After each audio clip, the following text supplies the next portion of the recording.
अस्सलाम वालेकुम। Welcome to YouTube channel Mind Changer 9। दोस्तों, क्या आपको पता है दुनिया के सबसे बड़े बहरी जहाज जिसका नाम टाइटैनिक था, उसके मालिक का क्या दावा था? उसका दावा ये था कि टाइटैनिक इज़ अनसिंकेबल, कभी न डूबने वाला जहाज। तो क्या वजह थी कि 1100 दिनों में प्रोड्यूस होने वाला ये जहाज सिर्फ 2 घंटे और 40 मिनट के अंदर समंदर में डूब गया? आइए इस पर थोड़ा सा डिस्कस करते हैं।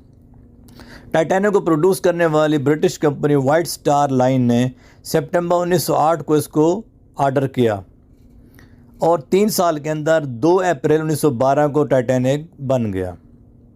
जबकि ये कंपनी टाइटैनिक से पहले 102 जहाज प्रोड्यूस कर चुकी थी और टाइटैनिक पर उस वक्त की कास्ट तकरीबन $7.5 मिलियन थी। अगर हम इन्फ्लेशन काउंट करें तो आज उसकी कीमत बनती है $400 मिलियन। और ये दुनिया का सबसे बड़ा लग्जरियस शिप था जिसमें रेस्टोरेंट, स्विमिंग पूल, जिम, हर किस्म की चीज़ अवेलेबल थी। और इसकी लंबाई तकरीबन 269 मीटर और डेली का कोयला जो कंज्यूम करता था वो 825 टन था। और इसकी लॉन्चिंग के टाइम तकरीबन 1 लाख बंदों ने पार्टिसिपेट किया इसको देखने के लिए। टाइटैनिक का पहला सफ़र यूके के सिटी साउथहैम्पटन से न्यूयॉर्क की तरफ था और ये 2224 पैसेंजर लेके न्यूयॉर्क की तरफ रवाना हुआ 10 अप्रैल को। इसका कैप्टन 62 साल एडवर्ड स्मिथ था जिसको 40 साल का एक्सपीरियंस अपनी फील्ड में। और टाइटैनिक 2 दिन का सफ़र तो ठीक करता रहा। 2 दिन के बाद इसको रेडियो पर सिग्नल मिले कि उसके रास्ते में आइसबर्ग है और 2 मरतबा टाइटैनिक ने अपनी डायरेक्शन भी चेंज की, लेकिन इसकी स्पीड बहुत ज़्यादा हाई थी, तकरीबन 21 नॉट्स यानी 40 किलोमीटर पर आवर। क्योंकि वाइट स्टार लाइन के चेयरमैन जोसेफ ब्रूस की तरफ से इन्फ्लुएंस था एडवर्ड स्मिथ पर कि टाइटैनिक को 6 दिन के अंदर न्यूयॉर्क पहुंचना है ताकि हम न्यू वर्ल्ड रिकॉर्ड कायम करें। और तकरीबन 400 किलोमीटर डिस्टेंस तय करने के बाद इसके क्रूज नेस्ट में बैठे एक क्रू मेंबर फ्रेडरिक फ्लीट ने अपने साथी को इन्फॉर्म किया घंटी बजा के और कॉल करके कि टाइटैनिक के सामने एक आइसबर्ग है। जबकि उस रात को तकरीबन चांद नहीं निकला हुआ था और विजिबिलिटी बिल्कुल कम थी। रॉबर्ट ने पैनिक में आके टाइटैनिक को राइट की तरफ मोड़ दिया जबकि लेफ़्ट की तरफ मोड़ना था। जैसे उसने टाइटैनिक को राइट की तरफ मोड़ा, टाइटैनिक आइसबर्ग से टकरा गया और ये तकरीबन 14 अप्रैल 11:40 का टाइम था। आइसबर्ग से टकराया। आइसबर्ग की टोटल हाइट 200 फीट से 400 फीट थी और इस एक रिसर्च के मुताबिक आइसबर्ग का टोटल वेट 1.5 मिलियन टन था। उस वक्त एडवर्ड स्मिथ ने रेडियो पे सिग्नल दिए हेल्प के लिए ताकि करीब साथ ही जो शिप्स हैं वो हमारी हेल्प के लिए फ़ौरन पहुँचे। जबकि 60 मील पर एक और शिप था SS कैलिफोर्निया, उन्होंने टाइटैनिक के सिग्नल इग्नोर कर दिए। उनके मुताबिक एक जहाज़ जो कि नॉर्मल रूटीन में मूवमेंट कर रहा है। दूसरा शिप 120 मील पर RMS कार्पथिया था, उन्होंने टाइटैनिक के सिग्नल रिसीव करके टाइटैनिक की हेल्प के लिए रवाना हो गए। जबकि उनको टाइटैनिक तक पहुंचने के लिए 3.5 से 4 घंटे चाहिए थे। तो टाइटैनिक के आइसबर्ग से टकराने के 1 घंटे तक कोई लाइफ बोट रिलीज़ नहीं की गई क्योंकि हर बंदा कॉन्फिडेंस में था कि टाइटैनिक नहीं डूब सकता। जैसे टाइटैनिक के तकरीबन 6 कंपार्टमेंट में पानी पहुंचा तो एडवर्ड स्मिथ को यकीन हो गया कि टाइटैनिक अब डूबेगा।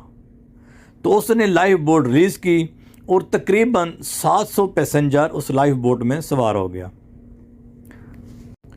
14 अप्रैल और 15 अप्रैल की दरमियानी शब तकरीबन 2:20 पे टाइटैनिक के 2 हिस्से हो गए और पूरा टाइटैनिक समंदर के अंदर डूब गया।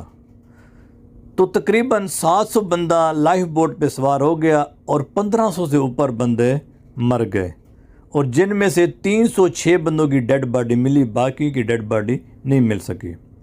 उस वक्त वहाँ का टेम्परेचर -2 सेल्सियस था।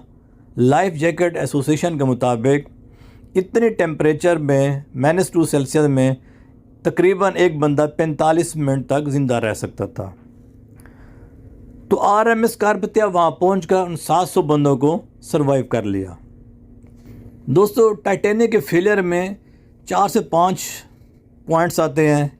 सबसे पहले एडवर्ड स्मिथ जिस दिन डूबा था उस दिन सेफ्टी ड्रिल होनी थी, जबकि उसने कैंसिल की थी क्योंकि उसको ये यकीन था कि टाइटैनिक नहीं डूब सकता। दूसरा, टाइटैनिक पे ऊपर 20 लाइफ बोट थी जो कि नाकाफ़ी थी, जबकि उधर कैपेसिटी 42 बोट की थी, क्योंकि उनको यकीन था टाइटैनिक डूब ही नहीं सकता, लिहाजा लाइफ बोट की ज़रूरत ही नहीं। अगर 42 लाइफ बोट्स होती तो तकरीबन सारे मुसाफिर सेफ रहते। और तीसरा, टाइटैनिक की हाई स्पीड थी, क्योंकि टाइटैनिक ने एक रिकॉर्ड कायम करना था और वाइट स्टार लाइन की मैनेजमेंट की तरफ से प्रेशर था एडमिरल स्मिथ पर, इसलिए उन्होंने इसकी स्पीड ही कम नहीं की और उसी हाई स्पीड के साथ चलता रहा।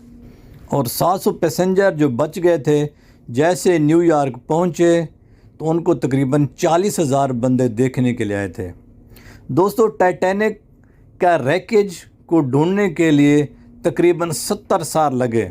1985 में काफ़ी ड्रोन्स और बोट्स समंदर के अंदर भेजे गए और इसके रैकेज तकरीबन 3,800 मीटर समंदर की गहराई के अंदर मिले, जो कि टाइटैनिक 2 हिस्सों में डिवाइड था और दोनों हिस्सों के दरमियान 600 मीटर का डिस्टेंस था और उसको तकरीबन आधे से ज़्यादा बैक्टीरिया खा चुके थे।